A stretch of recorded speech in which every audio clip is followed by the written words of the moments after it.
dia, pessoal. Meu nome é Bruna, eu sou advogada na área de comércio internacional do Madrona Fialho. E antes da gente dar início ao nosso próximo painel, eu queria pedir 5 minutos da atenção de vocês para apresentar brevemente o IBRAC Júnior e todo mundo que contribuiu para a elaboração do próximo painel. O IBRAC Júnior é o comitê do IBRAC voltado para a nova geração de advogados e economistas que trabalham com comércio internacional, concorrencial, consumidor, regulatório, compliance e ainda estão consolidando a sua carreira nas iniciativas do IBRAC. Dentre as iniciativas do IBRAC Júnior estão a proposição de painéis para os seminários, a realização de palestras em faculdades, realização de reuniões e eventos para networking e crescimento pessoal. Para participar, é preciso ser, no máximo, associado sênior, e as inscrições são gratuitas no site do IBRAC. Para a construção do próximo painel, colaboraram os associados do IBRAC Júnior: Ana Vitória, Bernardo, Isabelle, João Pedro, Leonardo, Milena e Vitória. A gente queria agradecer, em nome do IBRAC Júnior, o IBRAC pela oportunidade, a Carol por toda a ajuda na organização do painel, e principalmente os nossos ilustres palestrantes que toparam estar aqui com a gente hoje, que dispensa apresentações, mas a professora Vera Torstensen, professora da FGV, coordenadora do Centro de Comércio Global e Investimentos, e que foi assessora econômica da Missão do Brasil junto ao MC de 95 a 2010. O Lucas Spadano, que é sócio responsável pela área de comércio internacional do Madrona Fialho, doutor em Direito Internacional pela USP e possui a LLM International Business Law pela London School of Economics. E o Leonardo Larrude, que é secretário adjunto de Assuntos Internacionais e Desenvolvimento do Ministério do Planejamento e Orçamento, foi secretário executivo adjunto da Câmara de Comércio Exterior, secretário de Comércio Exterior substituto, possui mestrado em Direito Internacional do Comércio e Investimento pelo WTI, vinculado à Universidade de Berna. É isso, gente. Obrigada. Bom painel para todo mundo. Primeiramente, bom dia a todos. Meu nome é Vitória e, junto com a Ana Vitória, fomos incumbidas aí dessa desafiadora, no entanto, honrosa missão de moderar esse primeiro painel do IBRAC Júnior em um seminário de comércio internacional do IBRAC. Gostaria de agradecer, primeiramente, a presença dos palestrantes aqui, professora Vera, Leonardo, Lucas, obrigada por terem aceito o nosso convite. E reiterar as palavras da Bruna, no sentido de que nós, enquanto IBRAC Júnior, enquanto jovens profissionais, estamos muito gratos com a oportunidade de poder estar participando de uma forma tão ativa na construção de debates e discussões de assuntos tão relevantes e atuais do comércio internacional, né? Como é o tema do presente painel: nova política industrial e compras governamentais. Bom, o mercado de compras governamentais tem uma crescente relevância no âmbito do comércio internacional, em especial quando a gente olha para os acordos de preferência de comércio, né? O Brasil vem acompanhando essa tendência, vem incluindo nos seus acordos compromissos de abertura do seu mercado, assim como fez no caso do Chile, como fez com o Peru. E agora, recentemente, no dia 21, a gente teve a promulgação também do protocolo de contratações públicas do Mercosul, que evidencia justamente a relevância e a atualidade desse tema, né? No entanto, propriamente, o debate sobre industrialização e compras governamentais, ele veio se acentuando ao longo dos últimos meses, com a ocorrência de diversos eventos, né? Inicialmente, a gente teve aí a retirada da oferta inicial do Brasil de ascensão ao acordo de compras governamentais do OMC em maio desse ano. Paralelamente, esse assunto também ganhou relevo em meio às negociações do acordo Mercosul-União Europeia, com a elaboração da contraproposta do Brasil, a side letter da União Europeia, prevendo aí eventuais ajustes no capítulo de compras governamentais. E ambas essas discussões e decisões vieram acompanhadas da alteração de um contexto político também, com a eleição de um novo governo, com um posicionamento de que o mercado de compras é estratégico e que deve ser fortalecido como um mecanismo, um instrumento para induzir uma política nacional de industrialização em setores estratégicos, né? O lançamento do PAC, agora no dia 11 de agosto, ele evidencia, externa justamente isso, essa ideia da construção de uma política de aquisições públicas vinculada à ideia de neoindustrialização. Bom, professora Vera, e passando a palavra, considerando esse contexto, considerando o contexto global, atual e os impactos dos recentes eventos geopolíticos, guerras comerciais, pandemia, guerra União Europeia... na Lua, o programa dizendo que foi morto ontem em pleno voo. Tudo está Está interessante. Está interessante. E vamos lá? Considerando esses eventos, como a senhora vê a aplicação dessas novas políticas industriais pelos principais players de comércio internacional e como que esse tema das compras governamentais está inserido nesse contexto? Bom, vamos lá. Primeiro, obrigadíssimo pelo convite. É um prazer imenso rever vocês, tá? Rever todos vocês, os jovens, os que eu não conheço e os não tão jovens que eu já encontro ao longo do tempo. O que eu quero fazer para vocês é discutir nova política industrial nesse contexto que eu estou vivendo agora, que o que eu faço agora é Trade and Geopolitics, Geoeconomics, tá? É isso que eu faço. Eu vou fazer um pequeno coquetel do seguinte: eu fui para Genebra em junho, eu fui para a Society of International Economic Law em Bogotá, foi espetacular. Saí correndo, e como lá, vocês vão ver por que se fala um monte de guerra, eu fui para o IPSA, em Porto Madeiro, voltei, fui para a Índia pela terceira vez, quero falar para vocês de G20, T20, Women's 20, BRAC, atenção, né? É o grande evento, a única coisa que vai acontecer ano que vem possível, e fazer um blend, vou para Genebra de novo, é aquela história. E estou acompanhando em detalhes o que está acontecendo em termos de... O mundo nunca teve tão complicado. Então, não adianta vocês ficarem enterrados nas regrinhas de qualquer regulação sem pensar nesse turbilhão em volta de vocês. É um turbilhão que está acontecendo. Então, juntando tudo isso, o que eu posso dizer para vocês? Qual foi a grande mensagem do Ciel? Né? Como eu digo, os viúvos e as viúvas de comércio internacional estavam lá, todos a Playboy, estava todo mundo lá. Bom, imagine, foi extremamente interessante. Né? Bom, resultado. Primeiro, grande tema relacionado à política. O que é a nova política industrial? O mundo hoje, gente, economicamente, está sendo totalmente movido a uma economy driven by rearmamento e segurança. Se vocês pegam o percentual dos PIBs que está sendo usado no rearmamento, tá, em rearmamento, então você entende, economia, gente, se o dinheiro cai do céu, ou se abre buraco, ou se vai via armamento, está ótimo, a economia gira. Né? Acontece que isso é um tema importantíssimo para a gente, né? Porque o comércio internacional hoje, qual é o artigo mais falado no Ciel? Artigo 21. Alguém lembra dele? Simplesmente quando é que você joga fora todas as regras por causa que você está numa crise especial, etc. E aí a discussão foi fantástica. O americano começou a usar, o que é o artigo 21? Impôs tarifa no aço e alumínio, dizendo que realmente é segurança nacional, né? E aí a maior confusão, o americano fala que isso não pode nem ser levado a painel, enfim. Aí o chinês retalhou, dizendo que aquilo era uma salvaguarda, então ele podia retalhar. Né? Bom, moral da história, o nó está completo. Quem segue Yelp, né, aquele blog, vocês vão ver a quantidade de artigos fascinantes que tem sobre o artigo 21. Então, comércio internacional, gente, está sendo liderado por um novo contexto, que é no contexto de guerra. E aí, de novo, o que é um contexto de circunstância especial? É fome. Claro que é guerra, mas é fome, e assim você vai expandindo esse conceito. Só isso já dá um seminário. Tá? O segundo grande tema é, claro, a guerra de subsídio. Quem tem dinheiro está ótimo, quem não tem dinheiro, como nós, estamos com problemas. Tá? Então, é toda a discussão do trilhão que os Estados Unidos está colocando, que seria a nova política industrial deles, que tem tudo a ver com o quê? Com esse mundo de guerra, né? Da divisão do mundo entre chinês e Estados Unidos, que a Rússia realmente andou atrapalhando aí no meio do caminho. Né? A guerra do subsídio, a Europa já respondeu. Né? O problema da Europa era exportar automóvel, já se entendeu. Né? Então, já tem cotas entre Estados Unidos de automóvel e Europa para acalmar. Mas este mundo de subsídio que vai horizontalmente por tudo que for de clima, né, e tudo que for relacionado a digital. E aí, no digital, é outro seminário que eu acho que o BRAC tem que fazer, consequências do que está acontecendo, porque é aquela história, até que ponto os Estados Unidos... primeiro é o decoupling, lembra? A discussão era separa o mundo em dois. Aí a própria indústria americana chegou para o governo e falou, para eu poder fazer barato para aqui para os Estados Unidos, eu preciso vender para o chinês. Então, não é mais decoupling, é de-risking. Então, vamos mudar o tema. Né?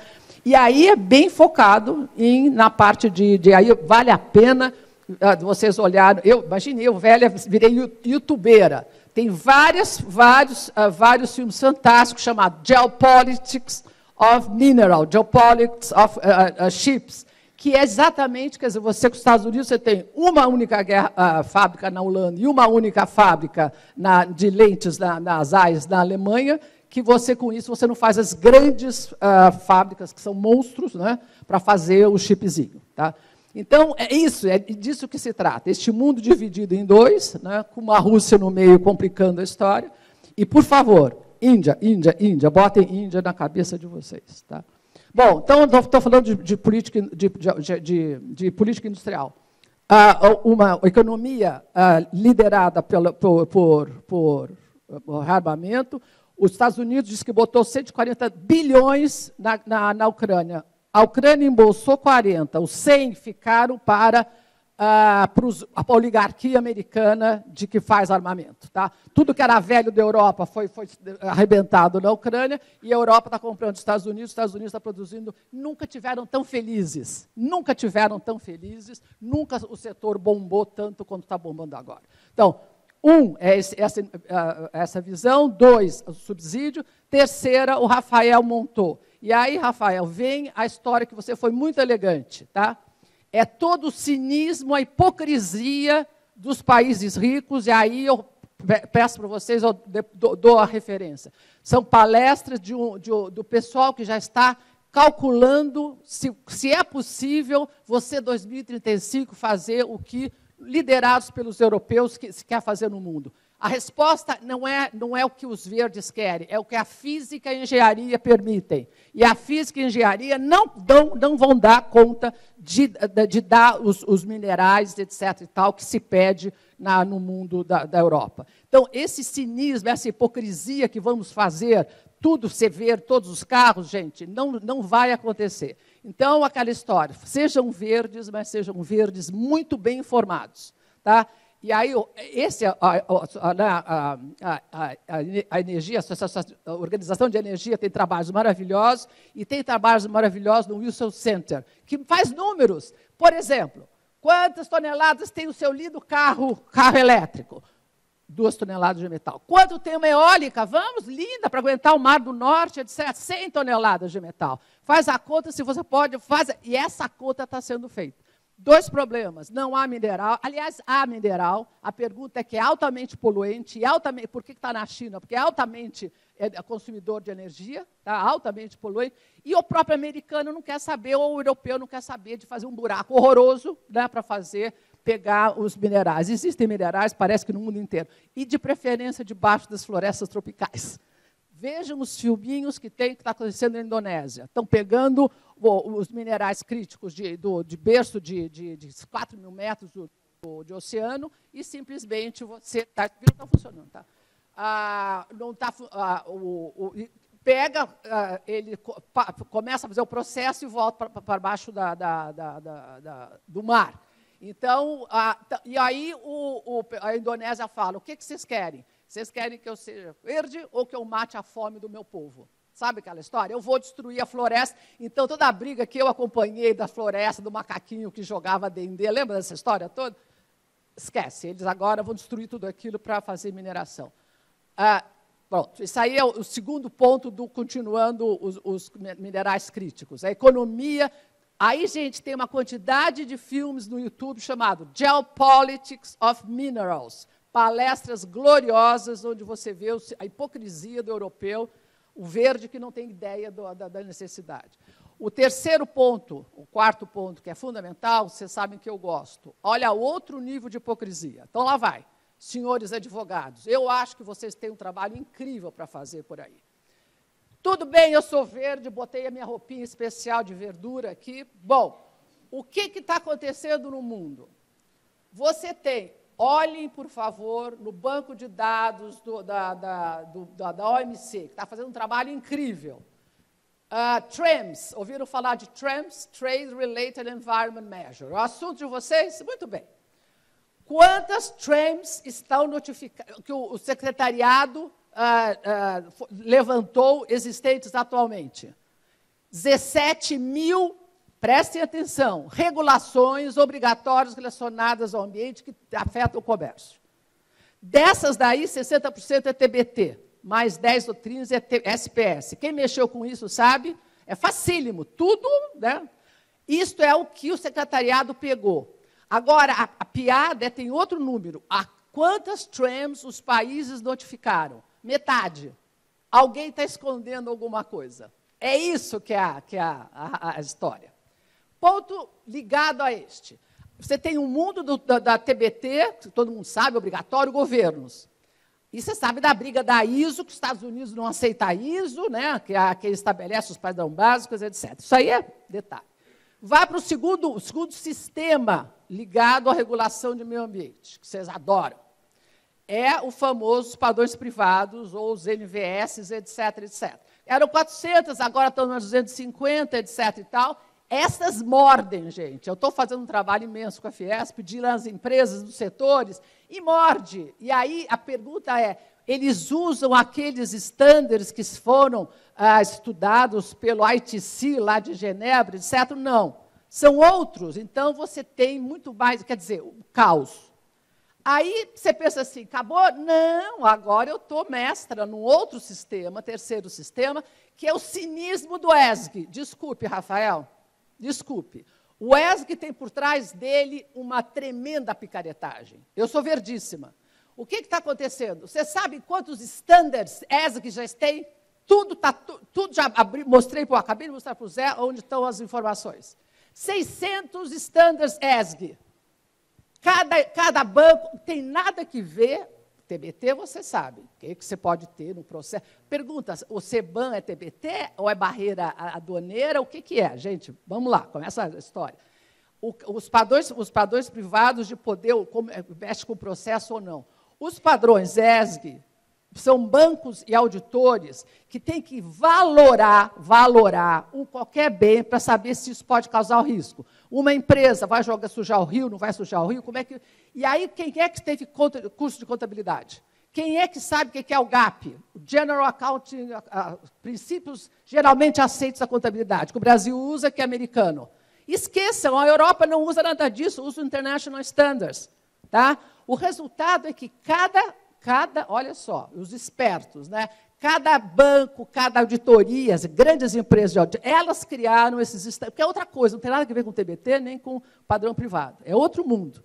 Bom, finalmente, no dia 23 de junho, agora, lá vai, International Standard Sustainability Board, foi criado há 2 anos, conseguiu soltar os 2 primeiros standards ESG, tá? Para tentar botar ordem nos 600. Bom, imagine vocês, as empresas de vocês que estão tentando fazer. Qual é o ponto mais interessante que é o meu trabalho atual? É fazer a pergunta básica. Esses sistemas se conversam? Será que a maneira de você medir a emissão de carbono que está lá na ISO tal é compatível com o que estão exigindo, porque também tem padrões privados para a indústria, para aço, etc., e é compatível com os malucos dos bancos e contabilidade? A resposta é não. O primeiro exemplo foi feito, foi G20 alemão, o Mr. Schultz colocou muito dinheiro e para lançar o Carbon Club. Lindo! O Carbon Club ia decidir quanto cada tonelada de aço tem de carbono emitido para fazer base, inclusive, do carbono, da crédito de carbono. Depois de 2, 3 anos, o que aconteceu? A reunião acabou. Não concluíram. Os Estados Unidos não aceitam a maneira como a Europa calcula a emissão de carbono. Gente, é este o problema que está acontecendo com o mundo verde. Uma total dissintonia entre eles. E aí, o mais divertido, e com isso eu acabo, vocês acham que a maneira de você medir não tem a ver... E aí sim acabo com o G20. Tá? Fui para a Índia 3 vezes, estou no T20, cara, um mundo que o BRAC entra na turma de mulher, dos jovens, etc., os young, etc., tem o grupo né, ligado à juventude para ser trabalhado, tudo em aberto. O que eu aprendi indo tantas vezes para a Índia?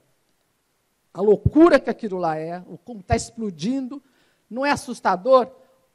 Ontem a Índia botou lá um robô que vai medir o sul. Né? A Rússia não conseguiu semana passada, explodiu, a Índia conseguiu, o Japão está lançando a semana que vem. Gente, a Organização de Espacial Europeia é liderada por um indiano.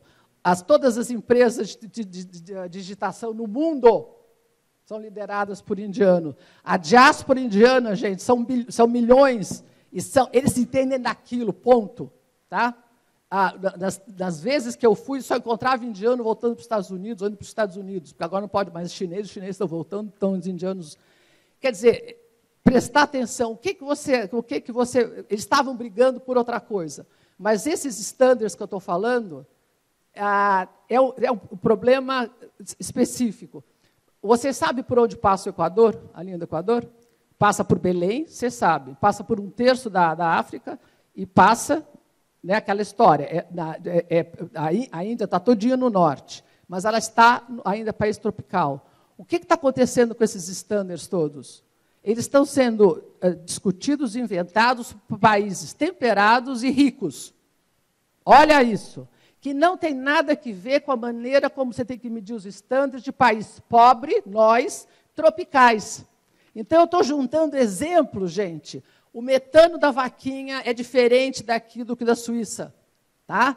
A quantidade, e aí vai ter milhões de exemplos que que o mundo rico está estabelecendo de estándares, que vocês vão estudar, trabalhar, etc., só que não tem realidade com o que está acontecendo no mundo tropical. O IPEA liderou um trabalho que eu participei, está pronto. Nós estudamos mais de 1.000 indicadores de regulação do que o CDE considera importante. E esses indicadores chegam exatamente em tudo. Agricultura, quanto que você polui, tem esgoto, não tem esgoto, fertilizante, não tem.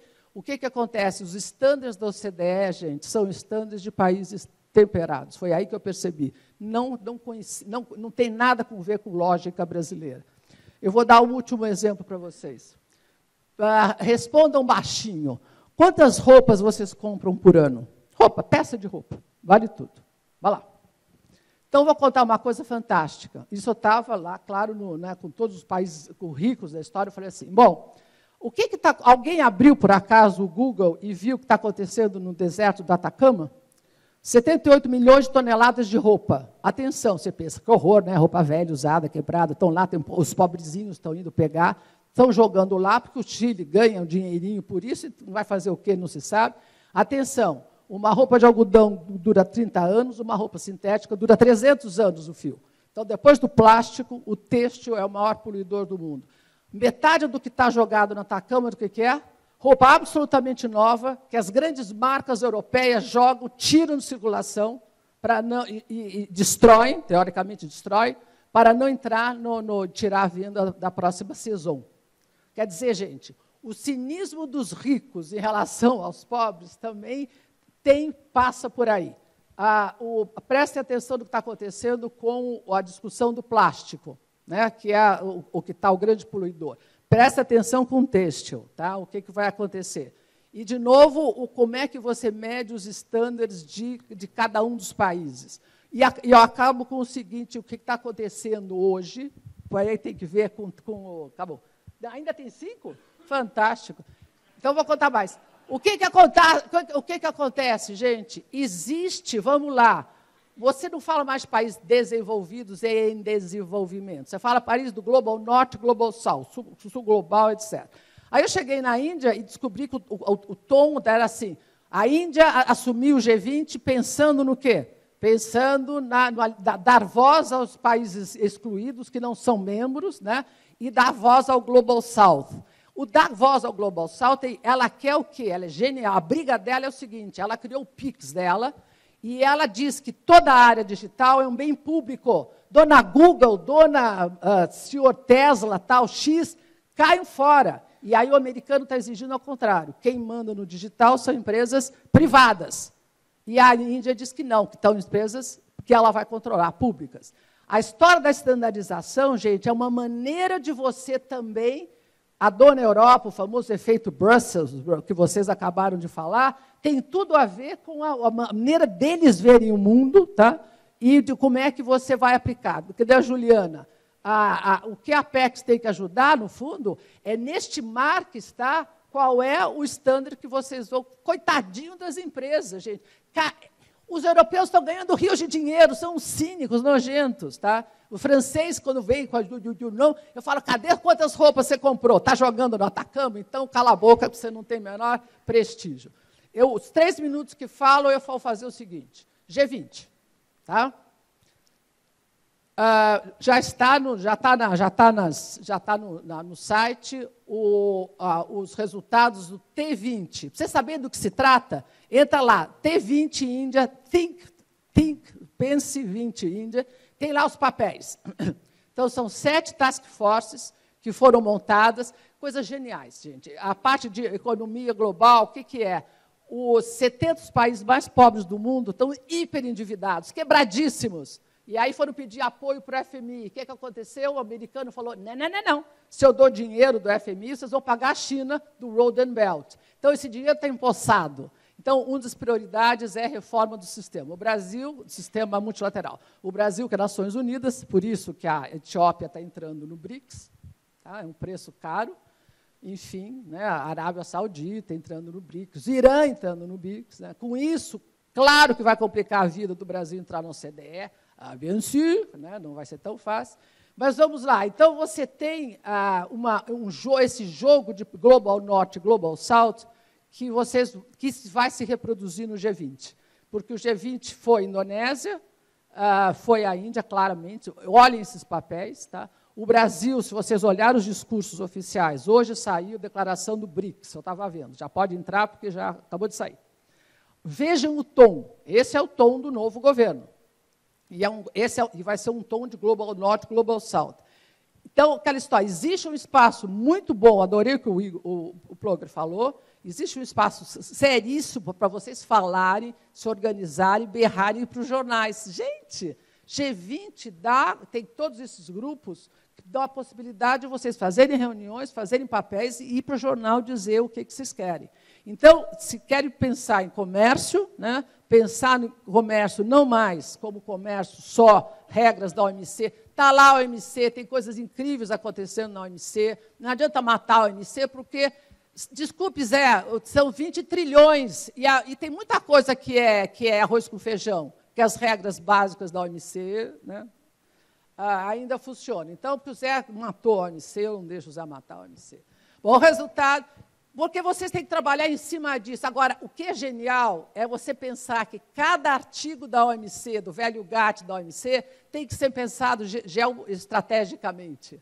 É o grande... Você fica pensando, puxa, que legal, o artigo 21 é o artigo 19 ou o artigo 21? Quem entendeu, quem sabe, sabe. É salvaguarda ou é essa? É isso que tem que imaginar. E é isso que vocês têm que dar de consultoria para os... Coitado dos clientes de vocês, que não estão sabendo absolutamente nada do que está acontecendo. Então, deixo, Carol, senhor Ibrac, né, quem está aqui do Ibrac, vários desafios. Primeiro, cadê o curso dos jovens? Jovens, cadê o curso das menininhas de comércio que nós fizemos no outro ano? Tá? Vamos organizar isso daí de novo. Jovens, se organizem no IUS, com o Ibrac atrás, dá para trabalhar. Ibrac, vamos entrar com ITs, com mulheres, vamos fazer um grupo forte de mulheres, tá? Para que tenha um momento para dizer. Né? E do business, claro, e a coordenação do T20, do Think Tank, a IPEA, SEBRE e o FUNAG. Tá? Então, quando tiver reuniões, claro que vocês vão saber, etc. E tal. Quer dizer, o ano que vem está o mundo...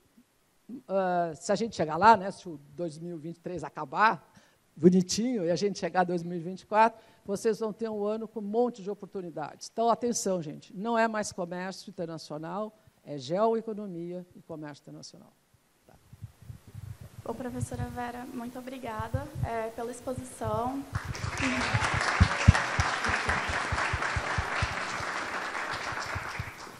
Obrigada também por aceitar o nosso convite para compor esse painel. Eu tenho certeza que, assim como eu, muita gente vai voltar para casa com pelo menos um pouquinho do seu entusiasmo. De fato, De fato, a nova política industrial ela está inserida num contexto geopolítico que está em constante mudança.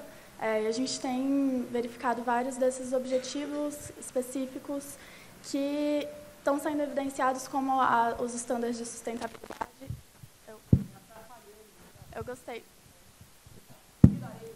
Eu gostei particularmente da frase "sejam verdes, mas sejam bem informados". Acho que resume muito bem. E esses estándares de sustentabilidade que estão com um enfoque muito grande nos acordos comerciais, que tem uma aplicabilidade direta nas contratações públicas. No contexto Brasil também, recentemente, a gente tem alterações relevantes. A gente acabou de verificar o novo plano de aceleração do crescimento, que visa priorizar as empresas brasileiras no fornecimento de produtos e serviços que sejam voltados aos projetos do programa, e a própria retirada da oferta do Brasil ao GPA, que foi recente esse ano também. Com isso, eu queria aproveitar para passar a palavra para o Leonardo. Leonardo está aqui como representação do governo, e eu gostaria de pedir a sua contribuição em relação ao posicionamento do governo com a visão geral em relação às compras públicas, e também o impacto que isso tem tido nas negociações em curso, como, por exemplo, o acordo de livre comércio entre a União Europeia e o Mercosul, a própria retirada da oferta do Brasil ao GPA. Então, por favor. Super fácil, né, gente? É super fácil falar depois da professora Vera, muito fácil, super tranquilo depois de todo esse contexto. Primeiro, eu queria agradecer o convite. Obrigado, Vitória. Obrigado, Ana. Obrigado, Lucas. Vera, prazer sempre estar aqui com vocês. Obrigado, Carol, também pelo convite. A minha ideia, a gente tem um painel específico para falar de neoindustrialização. Então, aliás, como Ministério do Planejamento e Orçamento, eu não devo falar sobre neoindustrialização, entrar em detalhes de neoindustrialização. Obviamente, isso é um trabalho do MIDIC, e o Pedro Guerra vai estar aqui à tarde comentando e entrando mais a fundo nas visões de governo sobre neoindustrialização. O nosso papel aqui é tentar esclarecer, do ponto de vista das compras governamentais, um instrumento super relevante de política industrial, é assim no Brasil e é assim em qualquer lugar do mundo, no mundo inteiro, que é visto, e qual é a conexão de uma neoindustrialização e de negociações em compras governamentais. Em que medida, efetivamente, compras governamentais impactam a capacidade do Estado, o poder do Estado de estimular a economia, estimular a inovação, estimular desenvolvimento, enfim, via suas diferentes políticas. E aí, o primeiro elemento fundamental é a gente entender qual é o objetivo, efetivamente, de um capítulo, de um acordo, de um protocolo de contratações governamentais. O objetivo, obviamente, é a abertura de mercado, seja o nosso mercado interno, seja o mercado na União Europeia, por exemplo, para bens, serviços e fornecedores brasileiros. Ponto. O objetivo é esse. E quais são os meios, né? E aí são os meios. E aí a gente tem toda a parte de regras que trabalha-se basicamente com dois elementos: não discriminação e transparência. É isso. Quais seriam os potenciais benefícios de você, com elementos de não discriminação, com elementos de maior transparência?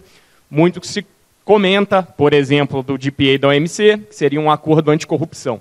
É um acordo anticorrupção de fato? Então, um acordo de contratações governamentais tem de fato o condão de prevenir ou reduzir a corrupção? E aí, como bom advogado, que eu também sou como a maior parte dos senhores, eu respondo: depende. Tudo depende das instituições. Basicamente, depende das instituições. Então, quando a gente trata e a gente vê diferentes narrativas, seja no governo, seja no setor privado, seja de entidades, de que, na verdade, nós estamos entrando num acordo de contratações governamentais para prevenir corrupção e etc. Não, a gente está entrando para abrir mercado. A gente está entrando porque, abrindo o mercado, através da não discriminação e através da transparência, a gente fomenta competição, a gente fomenta a concorrência, a gente potencialmente aumenta a eficiência na contratação pública e, potencialmente, com maior concorrência, com maior transparência, com fornecedores estrangeiros, em tese, concorrendo e tendo acesso a por meio da transparência, a todos os elementos que estão por trás de uma contratação, potencialmente você reduz a corrupção. É basicamente isso. Então, esse é um primeiro elemento relevante. Quando a gente olha para o mercado brasileiro de contratações públicas, de contratações governamentais, a gente tem estimativas aí de que o mercado é de algo em torno de 785, 800 bilhões de reais. Quando a gente olha só para o Poder Executivo Federal, olhando dados de 2022, a gente tem, isso o sistema Comprasnet, tá, gente? O sistema da administração pública, de fato, hoje gerido pelo Ministério da Gestão, Inovação e Serviços Públicos. A gente tem, na administração direta federal, algo em torno de 166 bilhões de reais em contratações públicas. E por que isso é importante?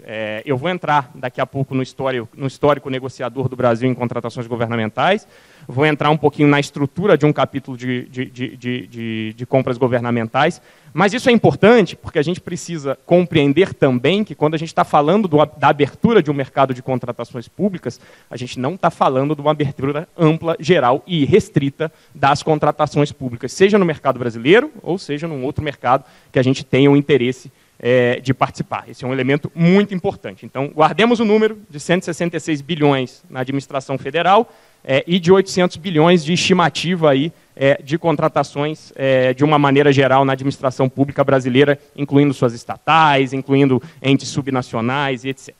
E aí a gente parte para um outro elemento bastante relevante, para a gente entender esse número também, e para entender isso dentro de um contexto de um acordo, que é a estrutura de um acordo, de um capítulo de contratações governamentais de uma maneira geral, né?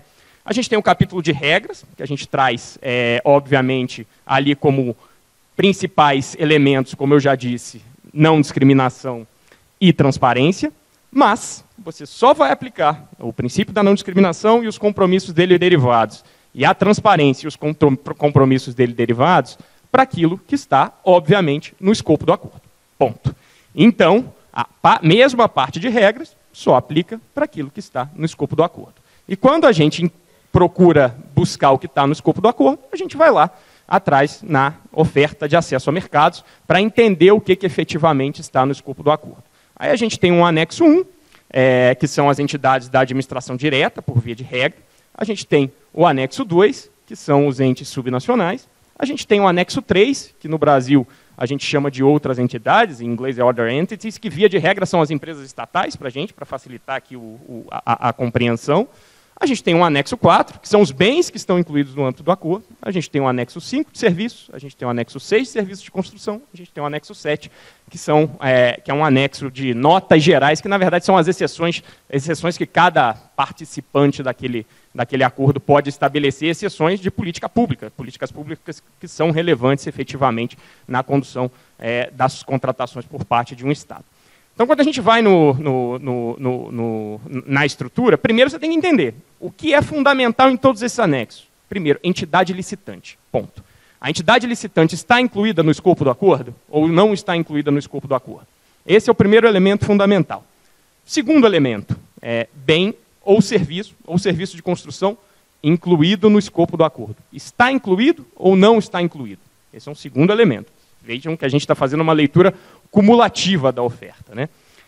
Terceiro elemento fundamental é o valor, os patamares. Quando a gente fala de bens, quando a gente fala de serviços, quando a gente fala das entidades, a gente estabelece um threshold, um patamar sobre o qual as licitações estão incluídas no âmbito do acordo. Então, além de tudo, a gente ainda tem os patamares. E para fechar, a gente tem as notas gerais.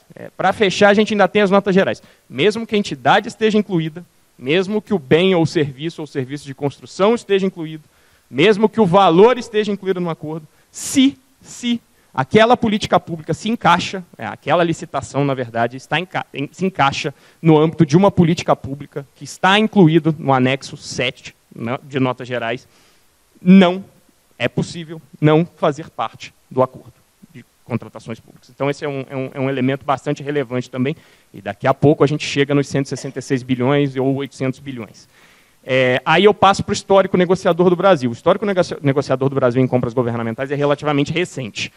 Então, por exemplo, no âmbito do acordo Mercosul-União Europeia, só em 2013 que a Câmara de Comércio Exterior estabeleceu, em decisão do Conselho de Ministros, que nós daríamos tratamento nacional aos bens, serviços e fornecedores da União Europeia no âmbito da negociação de Mercosul-União Europeia. Esse é um elemento fundamental. Claro, com diversas exceções, mas até aquele momento, nem a questão da não discriminação ou do tratamento nacional estava estabelecido pelo governo brasileiro.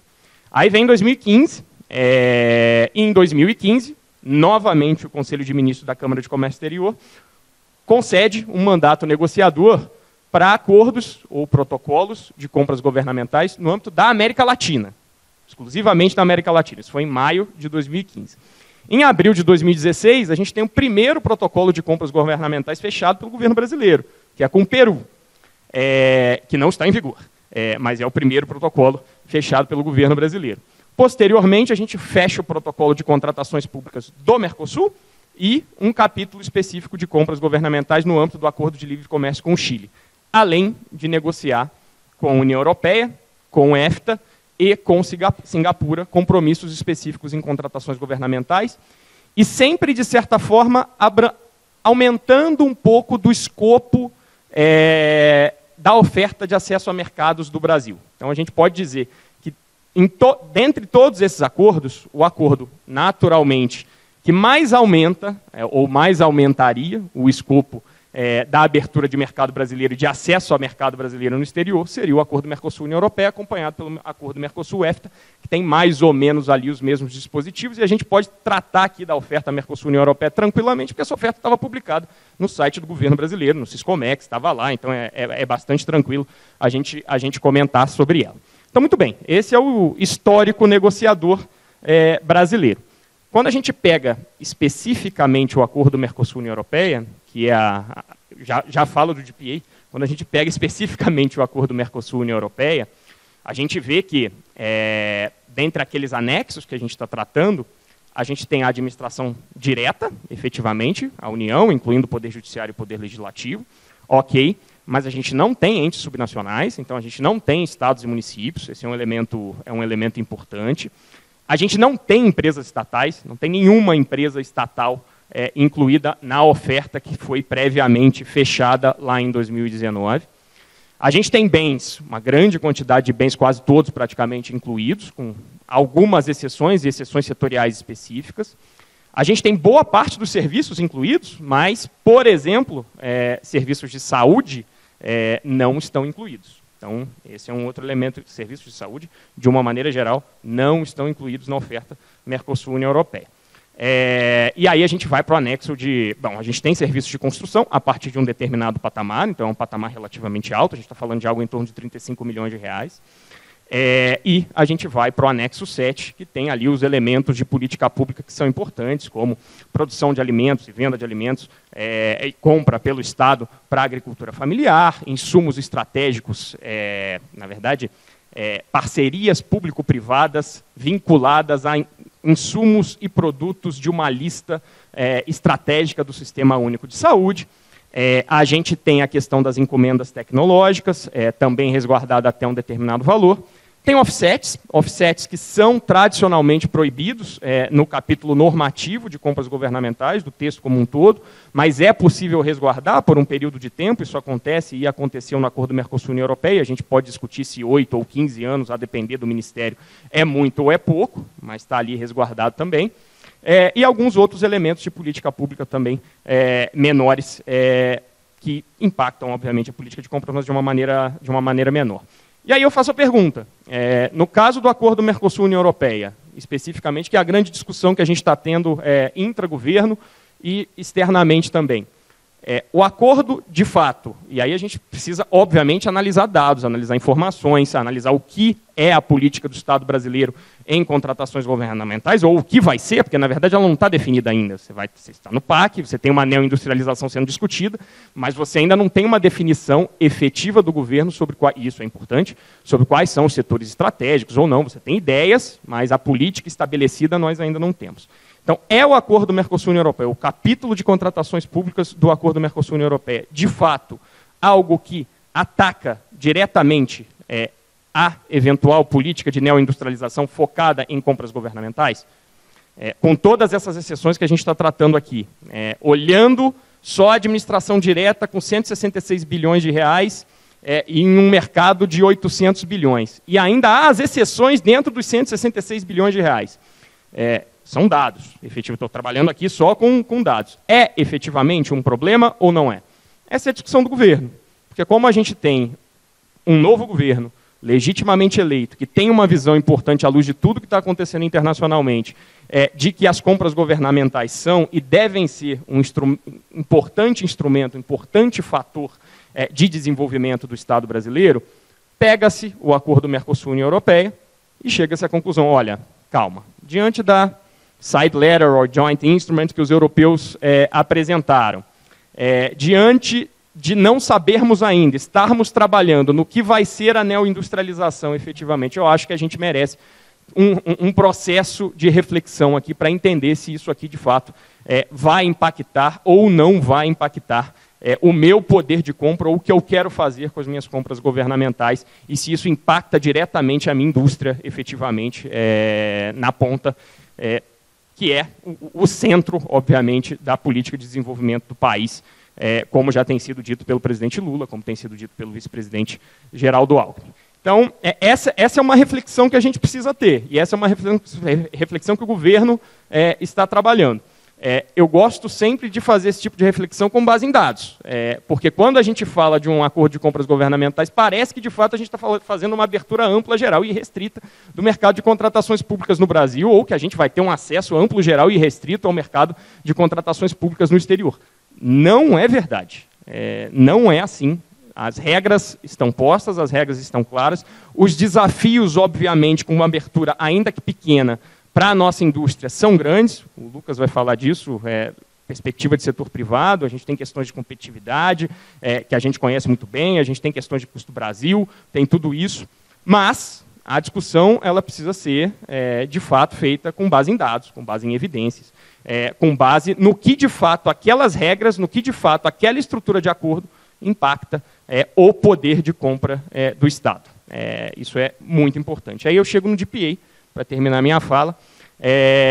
No caso do DPA, em 2019, houve a concessão, no final de 2019, começo de 2020, a concessão do mandato negociador pelo Conselho de Estratégia Comercial, na época da CAMEX. Iniciou-se um processo de negociação e de acessão ao DPA.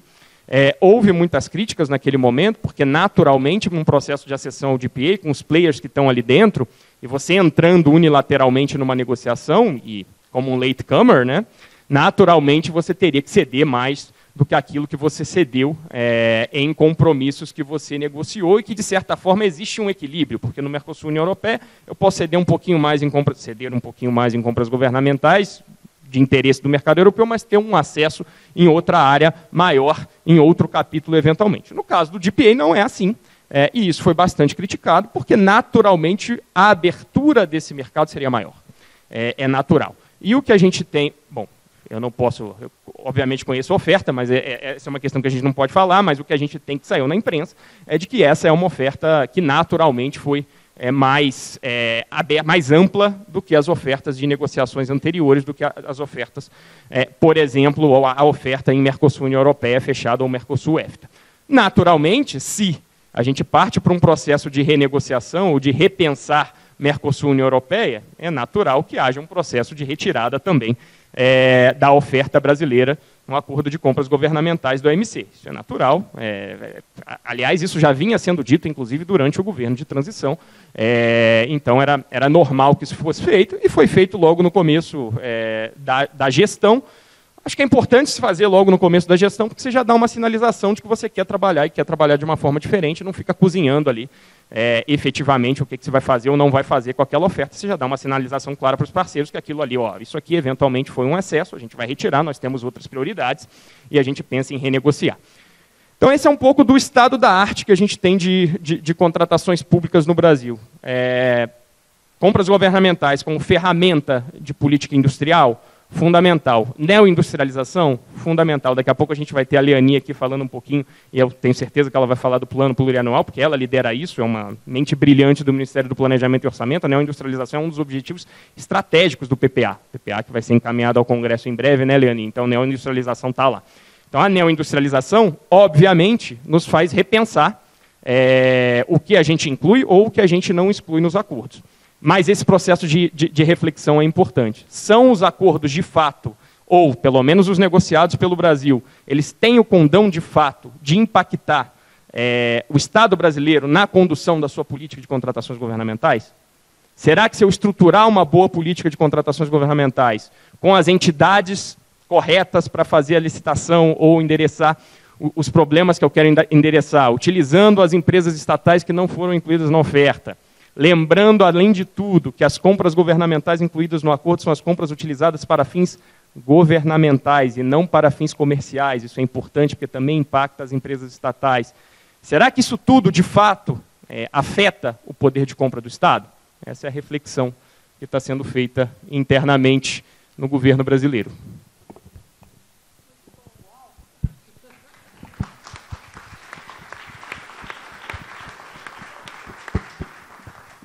Obrigada, Leonardo, por trazer esse contexto e um pouquinho da perspectiva do governo sobre esse assunto.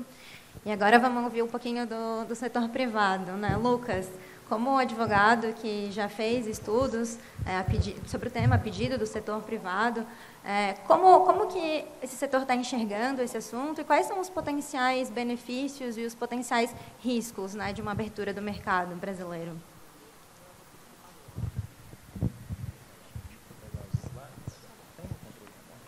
Bom dia para todos. Não posso deixar de começar dizendo que eu fico triplamente honrado por estar nesse painel hoje. Em primeiro lugar, por compartilhar o painel com a professora Vera Torstensen, que foi quem abriu os caminhos para a minha carreira em comércio internacional há quase 20 anos e acho que abriu o caminho de muitos aqui também. Então, realmente é uma honra para mim estar junto com a professora Vera nesse painel. Segundo, por estar no painel com o Leonardo Larrude, que é uma das pessoas que eu considero mais brilhantes no governo, nessa área de comércio internacional. Tenho certeza que vai nos trazer muitas alegrias ainda e realizações. E terceiro, não menos importante, por ser o primeiro painel do IBRAC Júnior. E eu acho que prestigiar, né, as novas gerações, inclusive algo que a professora Vera Torstensen fez conosco lá atrás, é algo muito importante que o IBRAC está fazendo. Então, eu tenho essa tripla honra, só para introduzir. Bom, o Leonardo já trouxe uma visão bastante clara e precisa, eu diria que concordo com acho, praticamente tudo, surpreendentemente, diante dos debates que já tivemos, mas eu vou tentar trazer algumas visões, começando para dizer por que esse tema é importante, trazer alguns dados aqui. O dado em laranja, de que as compras governamentais representam 13% a 20% do PIB de cada país, ele é mais atual, da OCDE, e isso dá próximo de 10 trilhões de dólares no mundo. Isso é o total das compras governamentais, né? Não que tudo esteja coberto por acordos, como o Leonardo bem explicou. Os dados aí por país, eles são antigos porque existem dificuldades metodológicas de comparar as compras públicas por questões de contabilidade pública diferentes de cada país, então eu não quis atualizar para não perder os parâmetros de comparação. Mas os números já são maiores do que esses. Então, nos Estados Unidos, na União Europeia, o mercado ultrapassa 2 trilhões de dólares para cada. No Brasil, muito provavelmente, aí também depende do câmbio, mas a gente, pelo percentual do PIB, pode supor também que está se aproximando de 200 bilhões de dólares. E assim por diante, né? Para todos os países é um mercado importante. O mundo participa desses acordos, né? Começar pelo acordo da OMC, que é, de certa forma, um clube de países desenvolvidos nessa área, mas envolve um grande número de países, e vários estão em processo de exceção, incluindo o Brasil. Muitos países, inclusive, estão no processo de exceção porque tiveram que pagar isso como preço para entrar na OMC. Então, no caso da China, no caso da Rússia, mas são negociações que se prolongam há bastante tempo. E nos acordos bilaterais, esse tema tem sido crescentemente incluído. Esses dados são interessantes de uma base de dados do Banco Mundial chamada Deep Trade Agreements, que avalia não só o número de acordos, mas a substância desses acordos. E depois eu posso compartilhar os slides, mas o que fica claro é que a partir de 2010, a maioria dos acordos de livre comércio inclui compras governamentais com compromissos substanciais, não só a previsão de negociar o tema, mas com compromissos de substância, de abertura de mercado nessa área. e esse número vem, e é uma tendência de crescimento, mais ainda depois de 2015, e nesse número pós-2015, inclusive, tem alguns acordos do Brasil.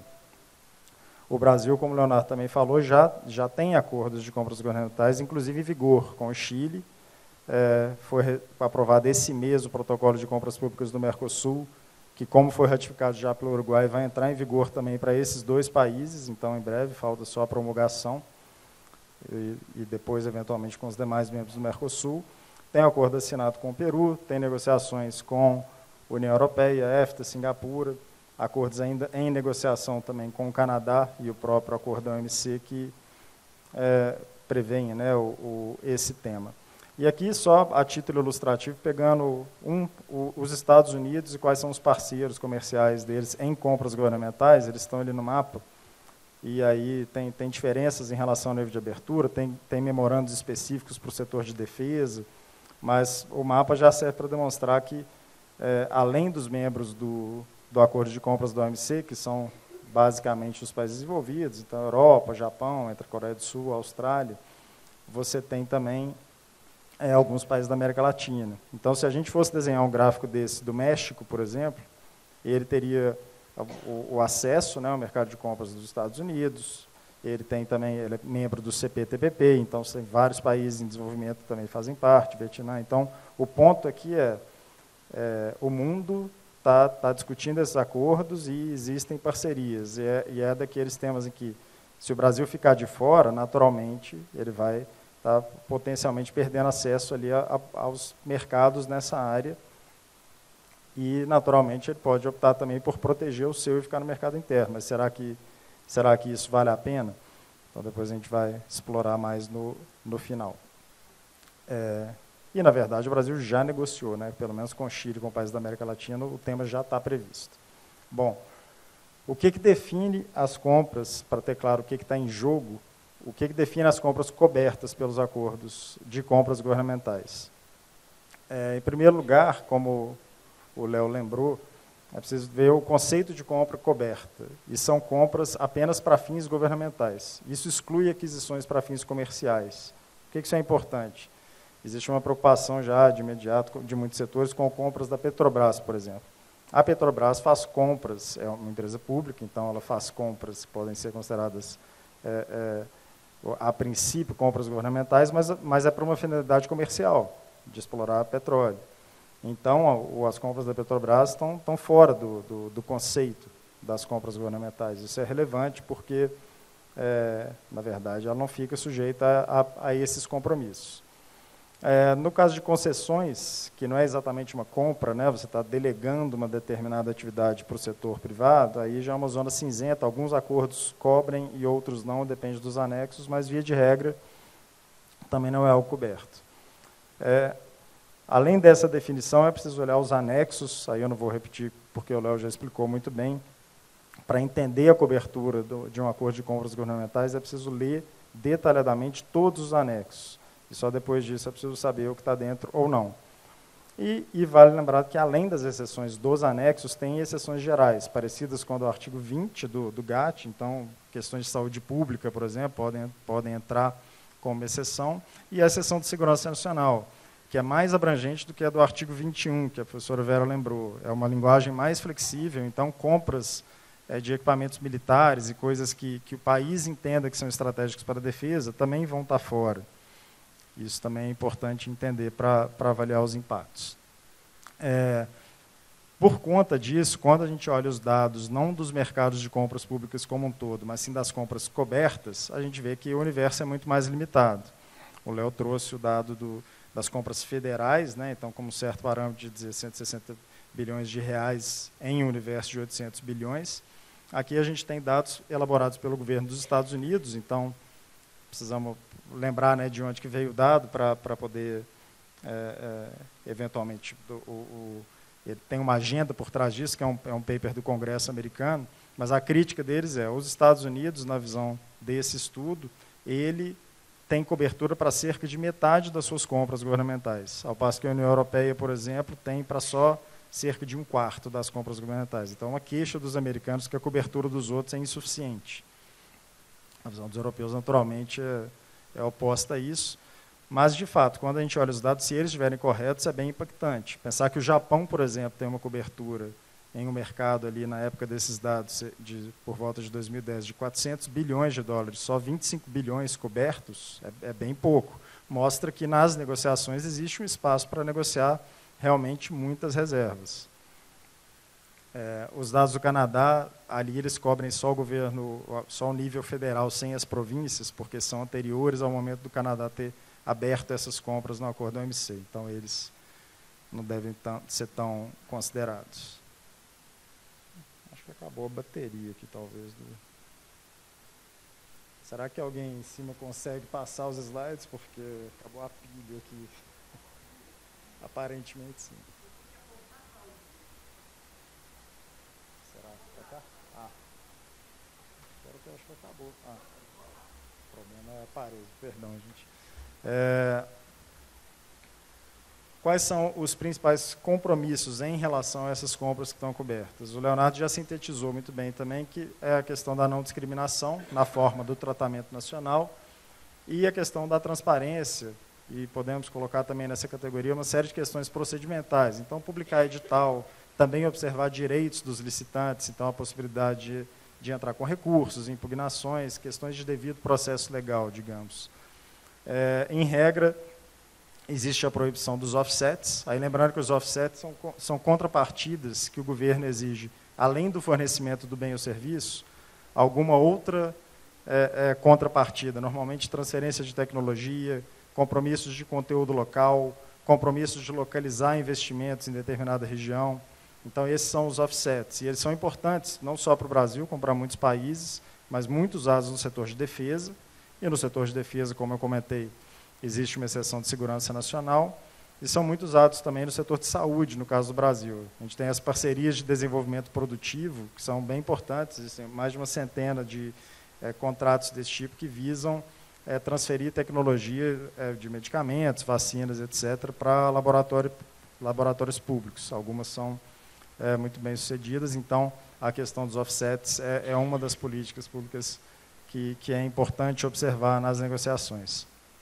É tradicional também que existam muitas exceções, principalmente para pequenas empresas, que é algo que está bastante na mídia, o governo brasileiro dizendo que está muito preocupado com esse tema. A maioria dos países tem políticas assim e tem exceções para isso nos acordos. Inclusive, o próprio Brasil coloca essas exceções nesses acordos de compras governamentais.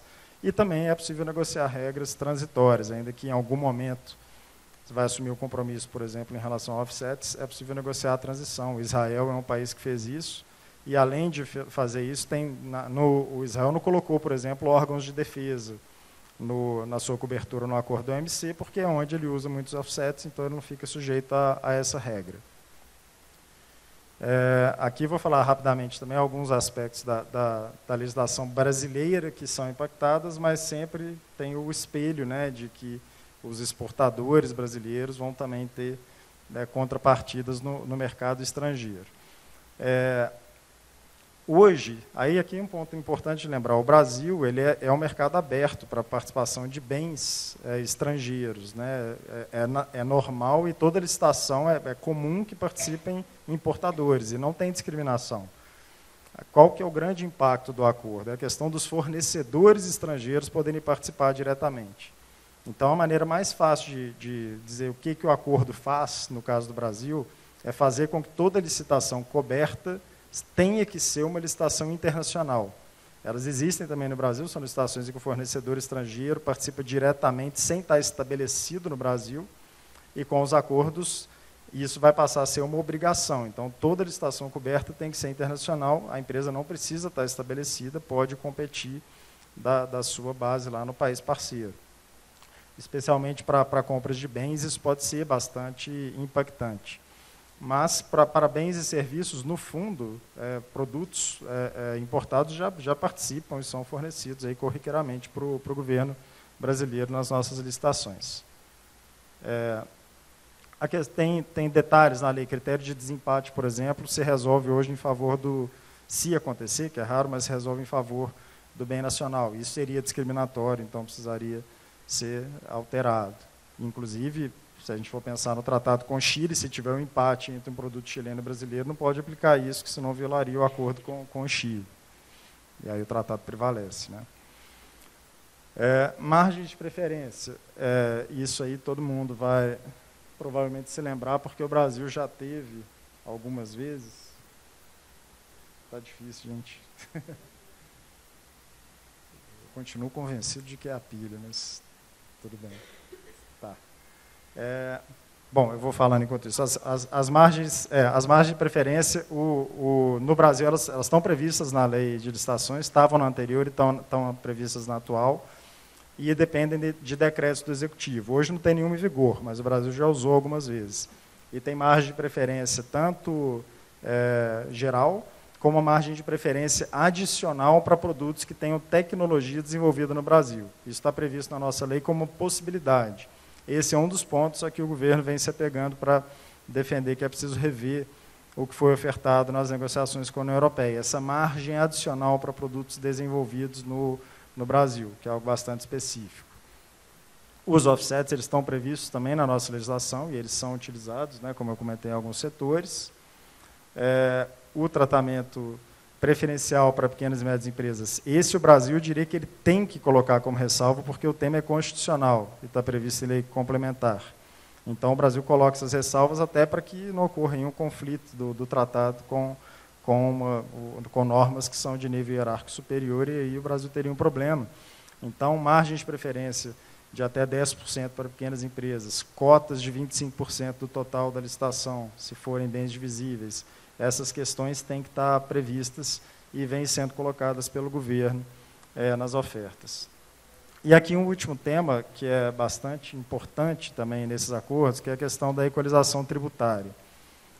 Numa concorrência entre um produto exportado por um país estrangeiro e um produto nacional, como ponto de partida, preciso lembrar o seguinte: o bem exportado normalmente ele é desonerado, normalmente se tributa no destino.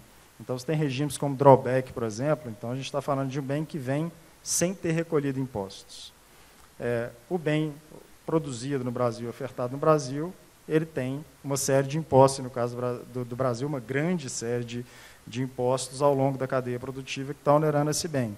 Então, se essa competição for feita sem algum tipo de ajuste em relação a qual é o impacto dos tributos, isso é um problema enorme. Por isso, a lei já prevê, porque a gente já faz licitações internacionais, a equalização tributária, que é uma forma de você incluir, né, os tributos que seriam cobrados do produto nacional no caso do produto estrangeiro. Qual que é o problema? É que no nosso atual sistema tributário, não adianta você só incluir os tributos na operação final da venda, porque você tem o impacto dos tributos todos ao longo da cadeia de produção, e uma série de tributos que não são recuperáveis. Talvez a nossa reforma tributária, se ela for adiante, dependendo de como for, possa ajudar a resolver isso, porque em países que têm o sistema de valor agregado, em que efetivamente você consegue visualizar o impacto dos tributos na cadeia, isso fique mais fácil de fazer. Então, assim, os países fazem isso, é possível fazer, mas é um ponto de atenção bastante sensível para esse tipo de acordo. Aqui eu vou só comentar também brevemente, porque o Léo já comentou e eu posso compartilhar, mas é um resumo da cobertura do que o Brasil ofertou até aqui. No caso do acordo com o Peru, com o Chile e com a União Europeia, que são os documentos que estão públicos. Aqui eu tirei a oferta da OMC, porque ela, além de não ser pública, ela foi retirada, embora a gente tenha ouvido algumas questões, porque a imprensa divulgou algumas informações sobre essa oferta.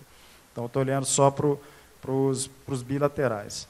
O que o Brasil tem feito, vou resumir mais ainda do que está ali, os entes federais normalmente são os que estão cobertos. Não tem cobertura para municípios e estados, tem cobertura para pouquíssimas estatais, e só no caso do Chile, como, por exemplo, a Valec, Embrapa, Infraero, mas são poucas. Os bens, quase todos estão incluídos. Tem exceções pontuais para itens de vestuário, então uniformes, né, comprados pelo Ministério da Educação e da Defesa, um exemplo de uma exceção. Tem algumas exceções para equipamentos, e no caso do Mercosul, uma exceção para produtos de saúde, então medicamentos e equipamentos médicos. No caso de serviços, aí a cobertura é mais variável. Ficou bem abrangente no caso do Chile, que seguiu muito o modelo ali do TPP, e não muito abrangente no caso do Mercosul e da União Europeia, porque aí são usadas listas positivas e vários serviços ficam de fora. No caso de serviços de construção, também é bem abrangente, inclusive tem cobertura para concessões de obras públicas no caso do Mercosul e da União Europeia. Os patamares, também, aí no caso dos países latino-americanos, eles estão bem menores do que no caso da União Europeia, pelo menos num primeiro momento, embora na União Europeia tenha a ideia de reduzir ao longo do tempo, mas mesmo assim, em licitações envolvendo Chile e Mercosul, para bens e serviços, um valor a partir de 600 e poucos mil reais já seria uma licitação coberta. Isso para licitações não é um valor tão alto assim, mas no caso da União Europeia a gente já estaria falando um pouco acima de 2 milhões de reais. Aí o direito especial de saque tem que ser convertido ali, hoje está em 6,5 ou 7 mais ou menos, mas só para ter referência. E para serviços de construção já são valores um pouco maiores. E as exceções, eu já comentei algumas que são importantes que o Brasil vem colocando, pequenas empresas, comentei das questões das parcerias de desenvolvimento produtivo do setor de saúde, essas exceções têm sido colocadas. A questão das encomendas tecnológicas que o Léo comentou, um exemplo que acho que todo mundo vai conhecer de encomenda tecnológica bem sucedida foi a da parceria da Fiocruz com a AstraZeneca. É o governo contratando algo que não está pronto para poder solucionar um problema. E, nesse caso, você investe na pesquisa e desenvolvimento e, para isso, você precisa concordar que você vai comprar da pessoa que desenvolveu e não fazer uma licitação geral. Então, isso é uma seção que o Brasil colocou especificamente no caso da oferta da União Europeia. É algo super importante também com política pública, e aí você tem também embutido nisso um processo de transferência de tecnologia. E assim por diante. Tem programas de alimentação escolar, outras exceções. Aí, para poder fechar, até porque acho que eu estou no limite aqui do tempo, em termos, e tentar trazer também um pouco do que é a minha interpretação do que é a visão do setor privado. Né? Tem estudos que foram feitos para a CNI, para várias associações que estão publicados, e boa parte está reproduzida aqui, mas é claro que é a minha interpretação. Né? Eu não posso responder por todos os setores, mas acho que eu tenho uma visão razoável de como que esse tema vem sendo enxergado. Claro que a oportunidade de acessar mercado estrangeiro ela é muito bem-vinda. Então, em alguns mercados, como nos Estados Unidos, existe lá o Buy American Act e outras normas desse tipo, em que realmente você tem uma penalização para os países que não são parceiros. A gente viu aquele mapa lá, o Brasil não é, então aí é um exemplo de acesso a mercado que pode ser conquistado. Só é preciso lembrar que isso depende das coberturas negociadas e essa análise não é trivial. Os Estados Unidos são cheios de exceções. Então, por exemplo, licitações envolvendo fundos para infraestrutura estão excluídas. Isso daí já é um valor imenso. E aí o aço tem que ser 100% americano, o material de construção tem que ser 100% americano. A gente sabe como que o jogo é duro nessas questões, então tem que analisar com calma para ver o que você realmente está ganhando.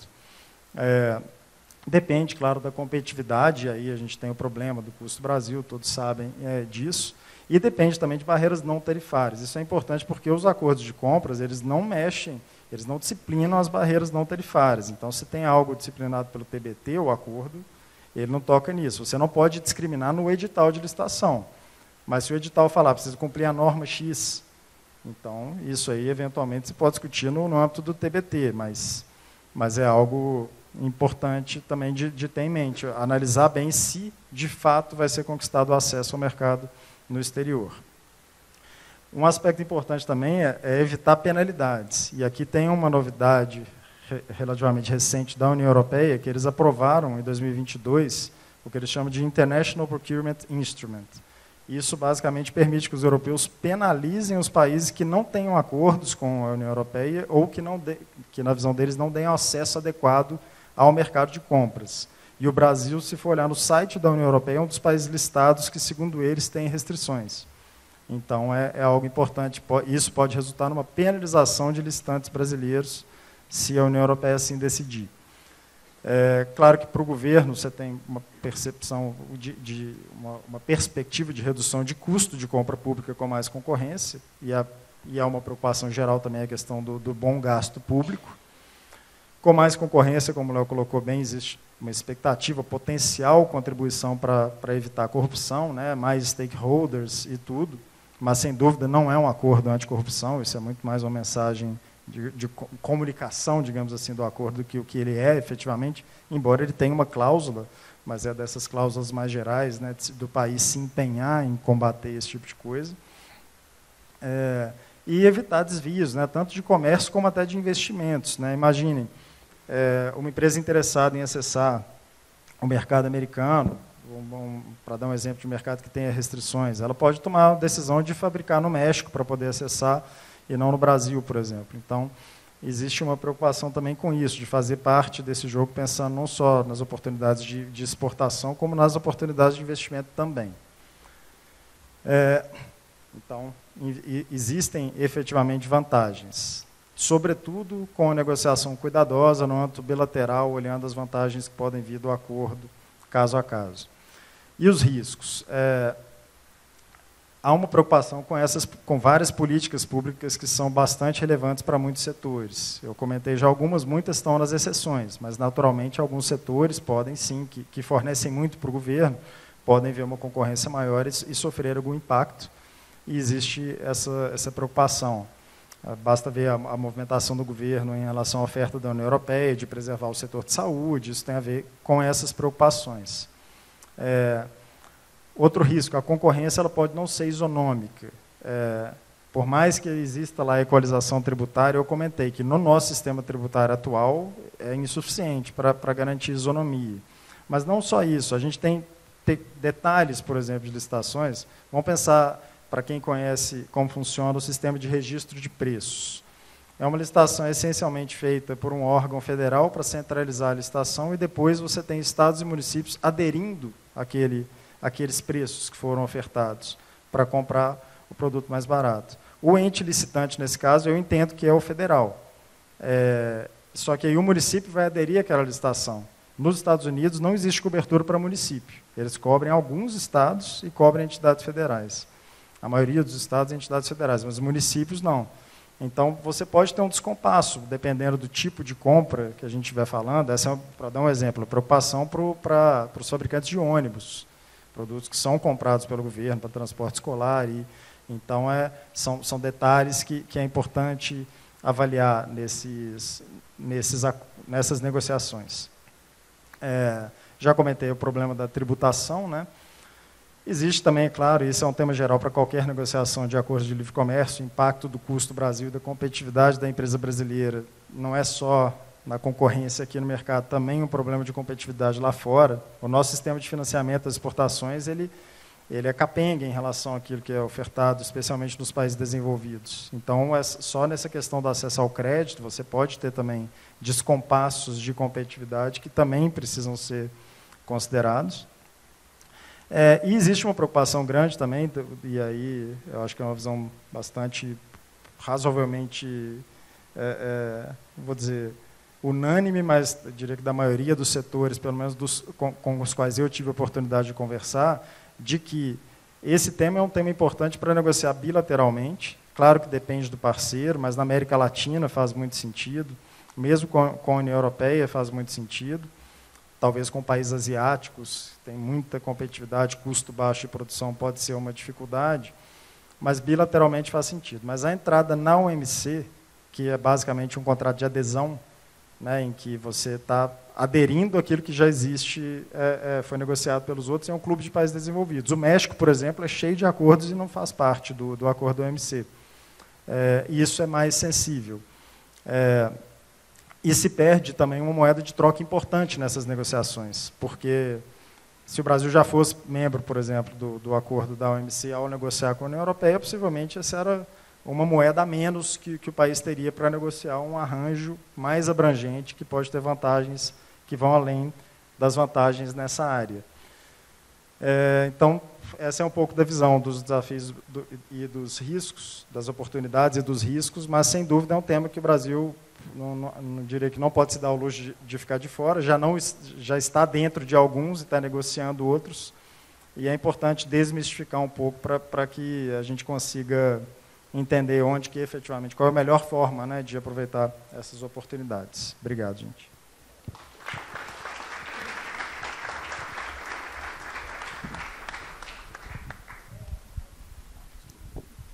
Bom, obrigada, Lucas, pela participação. Eu queria agradecer a todos os palestrantes por terem aceitado o convite do IBRAC e principalmente por apoiar a participação do IBRAC Júnior. E, novamente, agradecer ao IBRAC também por nos dar essa oportunidade. Então, acho que, em função do tempo, a gente encerra por aqui. Muito obrigada.